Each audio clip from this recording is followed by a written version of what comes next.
Hey guys, I just wanted to do a little update on this week's work.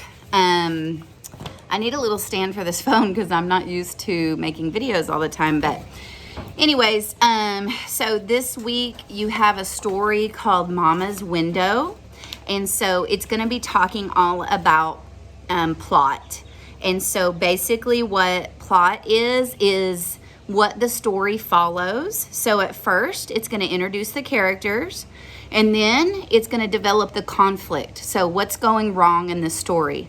And then the climax is the turning point of the conflict. So usually it's kind of a big event or a major thing that happens in the story. And then more events happen in the story. And then at the end, there's the conclusion and the solution to the conflict, which is the resolution. So basically, don't be afraid of plot. It's just the kind of the roller coaster that the story follows, and in realistic fiction. So this is a made-up piece that could happen in real life. So that little roller coaster is what this realistic fiction piece is going to go through. And so you're going to see the characters introduced, you're going to see some things going on, you're going to see some conflict, you're going to see the climax, which is a turning point in the story, then more events, and then a resolution to the conflict. And our story this week is called Mama's Window. And so you're going to preview that vocabulary on page 48. And if you don't know what those words mean, normally that's something that we would go over those words in class. And I would say, like, okay, do you know what trance means?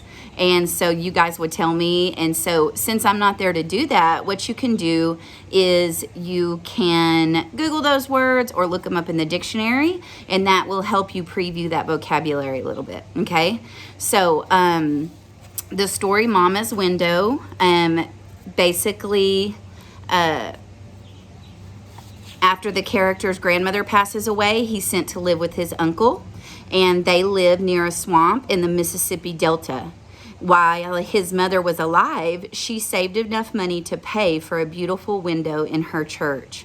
Sugar is upset to learn that the money for Mama's window will be used instead to buy bricks. So, this is the story for this week. If you guys have any questions, definitely let me know. As you go through, it will help you a lot if you do the little activities. Let me see. I don't think I can flip this, but if you do these little side activities right there on the column, because those will, if you do that as you're reading the story, then it's basically going to give you the answers to your first 2 pages, okay? So we're talking about page 62 and page 63. So if you're reading and you're using your pencil to underline the things that it's asking you to do while you're reading that story, it will help you on those 2 pages.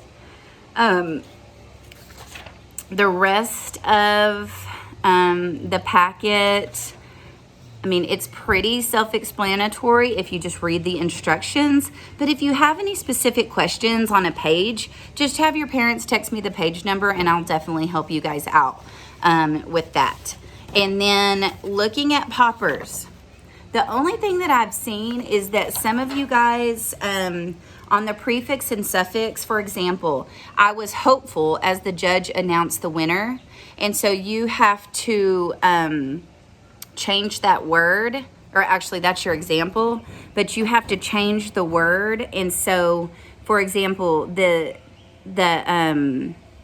example that it gives you is, please be full of care when you take your iPad to your seat.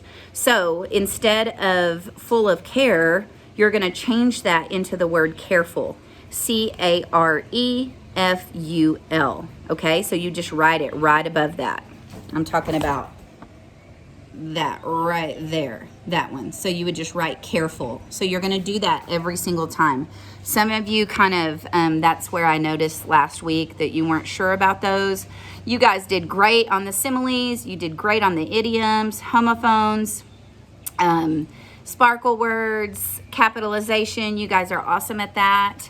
So you're going to be practicing all of those things this week. So let me give you another example. So this is on day 2. You might be working on this today, on the prefix and suffix one. And so it says, that haunted house was full of fright. So what we would write is frightful. And so that's your word. It's not full of fright. Well, I mean, it says full of fright, but you're going to write the word frightful. Okay. Just so you know on that one. And then the rest of them look really good. You're just kind of practicing. And then day 5, make sure on day 5 when you're writing your paragraph that you're writing all the things you learned, okay? So you're writing about everything that you learned, all the skills that you practice for that week. The other thing you're going to do is Battle of the Alamo. And I also gave you an unwrap strategy piece. So you can use your unwrap strategy here and answer the questions. And it teaches you a little bit about Texas history. Again, if you guys have any questions at all, please let me know. Send me a Facebook message. I mean, not Facebook, but send me a text. Let me know if you're needing any help. Don't forget, too, that you can turn your packet in on Monday instead of Thursday if you're not quite done. So that's totally fine. You can pick up your new packet and turn it in on Monday. So if you want to do that, they'll be ready Thursday, they'll be ready Monday. So whichever one's up to you. Those of you that have online access, please continue to get on Education Galaxy, reading and writing. You're just doing 1 page a day in your handwriting packet. When you get that handwriting packet complete, you can turn it in, and I have another little activity for you that I'll send in your envelope. Don't forget to try to read aloud or read by yourself every day, and write your 2 to 3 sentences in your planner. And then last but not least, a lot of you are still doing your daily writing in your writing journal. So that's your high, low, and hope for tomorrow. You guys are doing a wonderful job. The work looks great. So keep up the good work. I really appreciate all the hard work that you guys are doing, and I know that your parents and families are doing to help you. So just keep up the good work. I miss you so much, and please reach out to me if you need help.